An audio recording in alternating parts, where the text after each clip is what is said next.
तो दोस्तों आज मैं आपको ऐसे 7 चीज़ें बताने वाला हूँ जो मैं मेरे यंगर सेल्फ को बताना चाहता था, मतलब बताना चाहता हूँ। अगर 3 साल पहले का सिद्धेश होता और उसको ये चीज़ें पता होती तो आज वो सिद्धेश शायद as an artist on Instagram, as an artist on YouTube बहुत ग्रो कर चुका होता और एक्सपर्ट भी बना होता। सबसे पहली चीज़ is not focusing on one niche. तो ये आपने बहुत जगह सुनी होगी, मतलब बहुत यूट्यूबर से सुनी होगी आपने, जब आप देखने गए होगे कि how to get more views and this and that. तो नीश मतलब क्या? Niche is one topic. तो आर्ट, मुझे पहले लगता था कि आर्ट इज वन टॉपिक और उसमें इतने सारी चीज़ें आती है, sketching, water colour, acrylic, oil painting, gosh painting, बहुत सारी। लेकिन बाद में मुझे पता चला कि आर्ट में भी सब टॉपिक्स है, सब टॉपिक्स। ओके, तो सब टॉपिक्स में से आपको एक टॉपिक चूज़ करना है, तभी आप अच्छे से एक्सपर्ट बन पाओगे उस चीज़ पे और आप ग्रो भी कर पाओगे। अगर आप इंस्टाग्राम पे हो, अगर आप यूट्यूब पे हो तो जैसे आपको एक चीज़ चूज़ करनी है कि आर्ट, एक्रेलिक पेंटिंग या फिर ऑयल पेंटिंग या फिर गॉश पेंटिंग, जो आपको लगे, और वो आपको एटलीस्ट फॉर 6 मंथ्स या फिर 1 ईयर आपको लगातार कंटिन्यूली करनी है। क्योंकि आई नो आपको भी लगता होगा यार कोई तो और मीडियम ट्राई कर लेते ना, इस पर भी मज़ा आएगा। आई नो मैंने ये स्टार्ट में किया है, मैंने बहुत अलग अलग मीडियम्स ट्राई किए हैं। मैंने आज स्केचिंग की है तो कल डिजिटल आर्ट बनाया, कल डिजिटल आर्ट बनाया तो परसों मैंने वाटर कलर पेंटिंग बनाई, या फिर मैंने बाद में एक्रेलिक पेंटिंग बनाई। ऐसे बहुत मिक्स किए और उसके वजह से मैं एक में भी एक्सपर्ट ढंग से नहीं बन पाया, and that's the sad reality. फिर बाद में मुझे समझा नहीं I should focus on one thing, इसलिए फिर मैंने वाटर कलर पेंटिंग पे काम किया। Because one thing is at one time, ये बहुत इंपॉर्टेंट रूल है लाइफ में। मतलब सिर्फ आर्ट को ही अप्लाई नहीं होता है, तो लाइफ में कहीं भी जाओ, अगर one thing at one time आपने दिमाग में रखा ना तो यू कैन रीच हाइट्स। ये हमेशा याद रखना। The next thing is getting the right art supplies. अब देखो दोस्तों, बहुत लोग ये कंफ्यूज रह जाते हैं कि राइट आर्ट सप्लाइज और महंगे आर्ट सप्लाइज, इनमें उनको लगता है दोनों सेम है। No, it's not the same thing. Okay, right art supplies ये आपको सस्ते में भी मिलेंगे, लेकिन राइट होंगे। मतलब क्या, मैंने जब स्टार्ट में वाटर कलर पेंटिंग स्टार्ट की थी तब मैं जेरोक्स पेपर पे पेंटिंग बनाता था, जो 70 GSM का थिन पेपर रहता है एकदम, मतलब उस पर पानी डालो तो फट जाएगा ऐसा पेपर रहता है वो। तो उस पर मैं पेंटिंग करता था और मुझे लगता था यार वाटर कलर तो मुझसे हो नहीं पाएगा, I can do that and this and that. तो ये मुझे लगता था, लेकिन बाद में आई रियलाइज़ कि नहीं, I should by the right paper.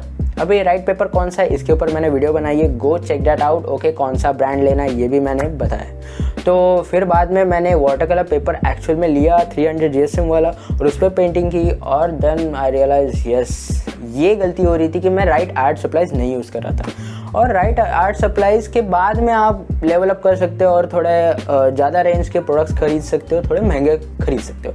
तो ये हमेशा याद रखना, you need right art supplies and not expensive art supplies. Okay, ये सबसे important cheese. The next thing is getting basics clear।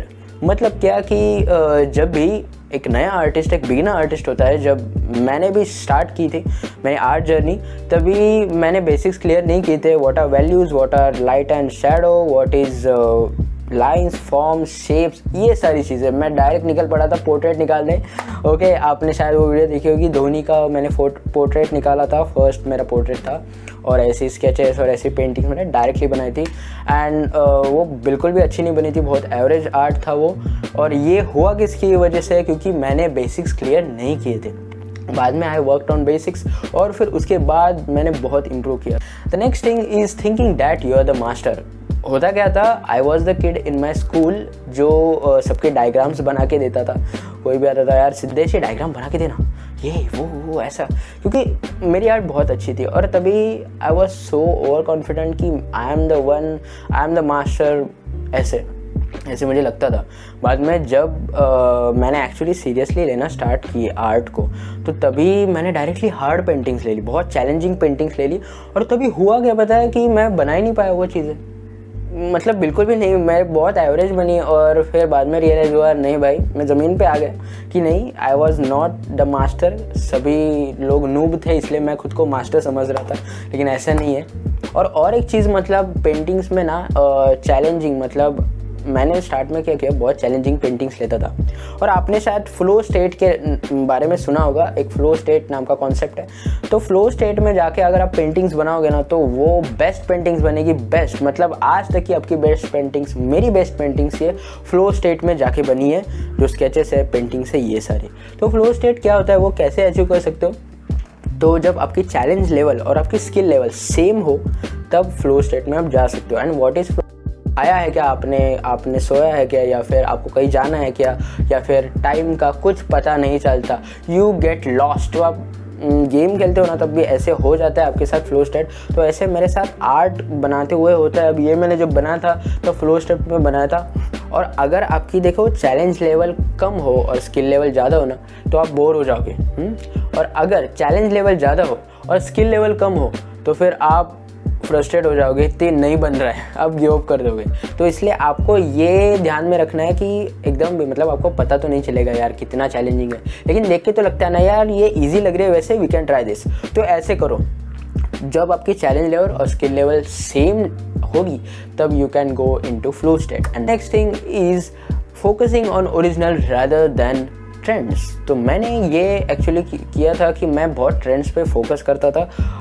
कोई भी ट्रेंड चालू हो गया फिर वो फॉलो करना और just for the sake of views बस। आजकल बहुत आर्टिस्ट ये करते हैं, मैं भी कर सकता था लेकिन मैंने नहीं किया। मैंने बहुत जगह वो किया कि no I want to follow my heart, और यही आपको करना है। तो आपको जो मन से लग रहा है वो आपको फॉलो करना है। ओके, अगर आपको लग रहा है आज क्लाउड्स पेंट करना है तो क्लाउड्स पेंट करो। ऐसा कुछ नहीं है कि रोज़ पेंटिंग को ज़्यादा व्यूज़ आ रहे हैं तो वो पेंट करना है, नथिंग लाइक डैट। ओके, आपको जो लग रहा है वो फॉलो करो, तभी आपको मज़ा आएगा और तभी आपको एक आर्टिस्ट वाली फीलिंग आएगी। नहीं तो फिर आप दूसरे के लिए बनाते रहोगे तो क्या ही फ़ायदा। ओके, तो खुद के लिए बनाना सीखो। Next thing is giving more time to complete the art rather than rushing to complete it. Okay, तो बहुत बार मैंने ये किया है कि कोई भी आर्ट मैंने बहुत रश करके बनाया। ऐसे हुआ है स्टार्ट में कि मुझे लगता था यार 2 घंटे बिता लिए, अब ये तो अच्छा लग रहा है, ठीक लग रहा है, डन। ऐसे नहीं, ऐसे मत करो। अगर आपको कल उस आर्ट को बनाने में 2 घंटे लग रहे थे तो आज 4 घंटे दो उसको। You can add more elements, you can try to make it more realistic. बहुत अच्छा बन सकता है। आपको बस विश्वास करना, बिलीव करना चाहिए आपको कि यार दिस कैन बी बेटर, और आपको और टाइम बिताना चाहिए और बेहतर बन सकता है। You have the potential. तो ये आप ट्राई करके देखो, ज़्यादा से ज़्यादा टाइम बिताओ। लाइक शायद आपने वो मीम देखी होगी इंस्टाग्राम पे कि इंस्टाग्राम पे 2 दिन कोई आर्टिस्ट कोई पेंटिंग पोस्ट नहीं करता तो दे आर लाइक अरे यार मैंने पोस्ट नहीं किया ये वो, और फिर देन वो दिखाते हैं लियोनार्डो दा विंची का कि 7 साल में मैंने एक पेंटिंग बनाई है। सो दैट्स द थिंग, आपको ज़्यादा से ज़्यादा टाइम देना है एक आर्ट को ताकि वो बेस्ट बने। क्वांटिटी पे नहीं फोकस करना है, you have to focus on quality. Next thing is and the last thing, don't compare yourself with other artist. होता क्या है कि ये तो आपने बहुत बार सुना होगा कि कंपेयर मत करो यार bro, you are unique and this and that, तो ये सारी चीज़ें, लेकिन ये एक्चुअल में प्रैक्टिकल है। क्योंकि मैंने स्टार्ट में जब मैं 100 डेज ऑफ स्केचिंग चैलेंज करता था तब मैं बहुत कंपेयर करता था, क्योंकि तभी मेरी आर्ट बहुत एवरेज हुआ करती थी। और फिर मैं कंपेयर करता था, बोलता था यार इसकी इतनी अच्छी कैसी है, मेरी क्यों नहीं है। तो उसके वजह से होता क्या था, एक तो 2 चीज़ें होंगी। अगर आप इंस्पायर हुए होंगे उनसे तो दैट्स गुड थिंग, आप इम्प्रूव करोगे। लेकिन आप कंपेयर कर रहे हैं तो आपकी आर्ट तो इम्प्रूव होगी नहीं, लेकिन आप गिव अप कर दोगे एक पॉइंट के बाद कि आपसे नहीं हो रहा है, this is not my cup of T, ऐसे आपको लगेगा। तो ऐसे नहीं करना है। आप जो कल आर्ट बनाए, जो कल आपने पेंटिंग बनाई, उसी से कंपेयर करो कि हाँ ये कल से बेटर है, इसकी वैल्यूज़ कल से बेटर है, ये ज़्यादा रियलिस्टिक देख रहा है। That's the improvement. आपको खुद से कंपेयर कर रहा है, नॉट टू द सोसाइटी। तो ये सारी 7 चीज़ें गाइज मैंने आज आपको बता दी है, जो शायद मुझे पता होती तो मैं और कई जगह होता और एक्सपर्ट बन चुका होता। और ये आपको 7 चीज़ें मैंने इसलिए बताई ताकि आप ग्रो हो। आपकी ग्रोथ बहुत इंपॉर्टेंट है और इसी के लिए आप ये वीडियो देख रहे हो। तो thank you guys for watching the video. Comment करके बताना आपको अगली वीडियो कौन सी चाहिए और ये वीडियो में से कौन सी ऐसी चीज़ें थी जो आप में भी कॉमन है और आपने भी ये गलतियाँ करी है। तो thank you so much for watching and do subscribe to the channel, और ये वीडियो आपके आर्टिस्ट फ्रेंड्स के साथ और इवन नॉन आर्टिस्ट फ्रेंड्स के साथ शेयर कर देना। Thank you.